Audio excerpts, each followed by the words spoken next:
ত্রয়োদশ জাতীয় সংসদ নির্বাচনে রিটার্নিং কর্মকর্তাদের সিদ্ধান্তের বিরুদ্ধে দায়ের করা আপিল শুনানি শেষ হচ্ছে আজ। শুনানির পাশাপাশি আজ দ্বৈত নাগরিকত্ব থাকা প্রার্থীরা জাতীয় নির্বাচনে অংশ নিতে পারবেন কিনা সে বিষয়েও সিদ্ধান্ত জানাবে ইসি। এদিকে নির্বাচন কমিশনে বিকেলে আবারও যাচ্ছে বিএনপির প্রতিনিধি দল। অপেক্ষাধীন আবেদনগুলোর প্রায় সবই দ্বৈত নাগরিকত্ব নিয়ে। এ বিষয়ে আবেদনের এখনো কোনো সিদ্ধান্ত দেওয়া হয়নি। এদিকে প্রধান নির্বাচন কমিশনারের সাথে বৈঠক করবেন দলের মহাসচিব মির্জা ফখরুল ইসলাম আলমগীর সহ বাকি প্রতিনিধিরা। এদিকে অষ্টম দিনের শুনানিতে মোট ১১২ জনের আপিলের শুনানি হয়। এর মধ্যে ৪৫টি আপিল মঞ্জুর হয়েছে এবং নামঞ্জুর হয়েছে ৩৭টি। এ নিয়ে ৮ দিনের প্রার্থিতা ফিরে পেয়েছেন প্রায় ৪০০ জন প্রার্থী।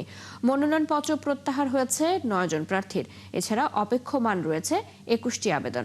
এবারে নির্বাচনে মনোনয়নপত্র বাতিল এবং গ্রহণের সিদ্ধান্তের বিরুদ্ধে নির্বাচন কমিশনে মোট ৬৪৫টি আপিল আবেদন জমা পড়েছে।